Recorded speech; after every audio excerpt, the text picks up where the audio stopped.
जो स्थिति है वहाँ कोई लड़ाई नहीं है। हालांकि भूपेंद्र सिंह जी बड़ा अच्छा वहाँ भाषण किए परिवारवाद जी।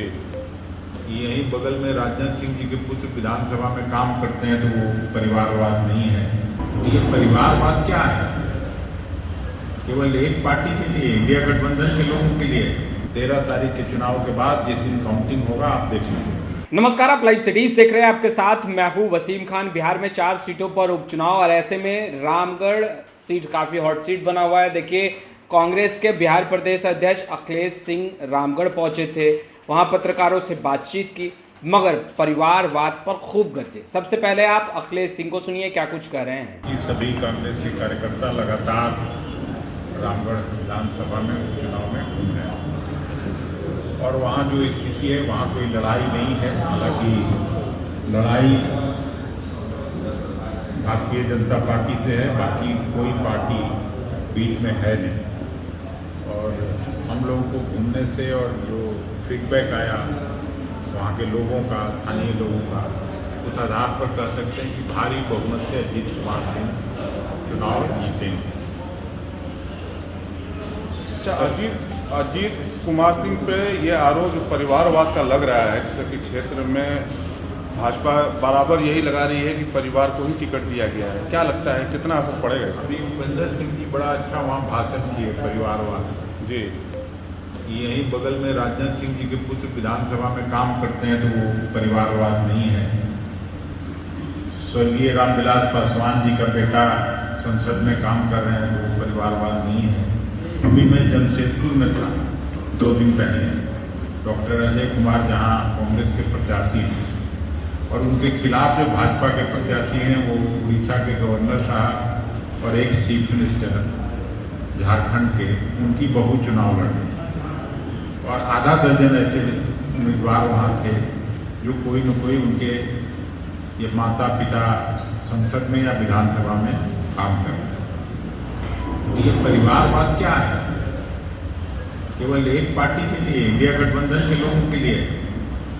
ये तो सभी पे लागू होता है। और जो लोग काम करता है, जो लोग राजनीति के काम में है, सामाजिक काम में है, तो उसके पुत्र को ये अधिकार क्यों नहीं होना चाहिए? ऐसा तो है नहीं। एक सवाल है सर कि प्रधानमंत्री नरेंद्र मोदी ने कहा है कि जब आप अलग अलग जाति में बटेंगे तो आपकी संख्या कम होगी, तो कांग्रेस आपका आरक्षण छीनेगी। यही कोशिश नेहरू से लेकर राजीव गांधी तक सबने किया था। अब वह चालबाजी कांग्रेस के शहजादे देश की जनता की आंखों में धूल झोंक रहे हैं। समाज को तोड़ने वाले लोगों से हमें सावधान रहना है। हम एक रहेंगे तो सेफ रहेंगे, मोदी का बयान है। आरक्षण देश के संविधान के द्वारा दिया हुआ है। देश का संविधान हम लोगों के पुरखे और कांग्रेस कर्मियों ने बनाया था।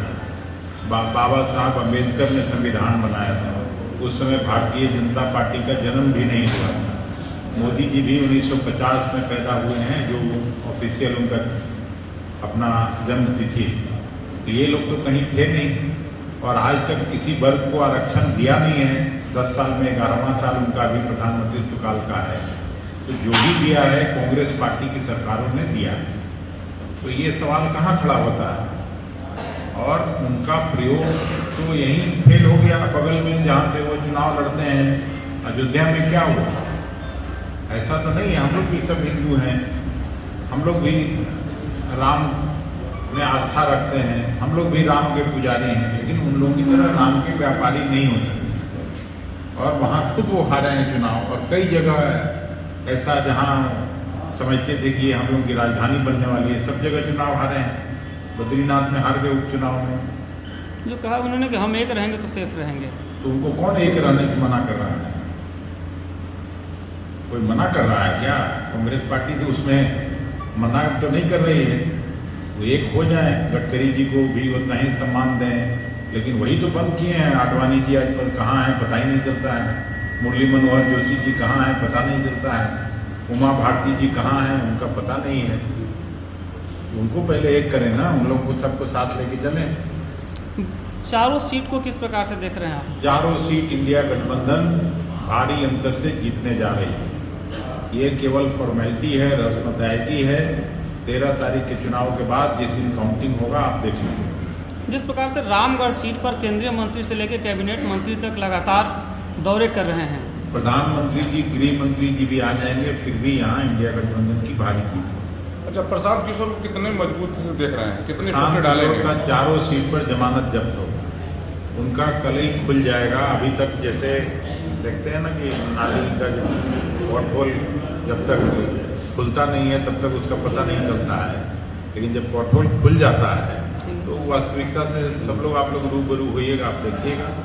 मैं बोल रहा हूँ कि किसी भी सीट पर वो दूसरे नंबर पे नहीं आ सकता। तो आपने सुना कांग्रेस के बिहार प्रदेश अध्यक्ष अखिलेश सिंह को कहते नजर आ रहे हैं कि जगदानंद सिंह के बेटे अजीत सिंह चुनाव जीत रहे हैं। टक्कर किसी से नहीं, थोड़ी बहुत टक्कर हो सकती है तो बीजेपी से है, और जो अन्य पार्टियां चुनावी मैदान में हैं किसी से कोई टक्कर नहीं है फिलहाल। यह भी कहते दिखाई दे रहे हैं कि परिवारवाद का अगर कोई बात करता है तो बिहार में कई ऐसे उम्मीदवार और साथ ही साथ देश में कई ऐसे उम्मीदवार और सांसद एमएलए हैं जिनका ताल्लुकात एक परिवार से रहा है। खैर, आपने सुना है क्या कुछ कर रहे थे अखिलेश सिंह। फिलहाल इस वीडियो में इतना ही। आपका बहुत बहुत शुक्रिया।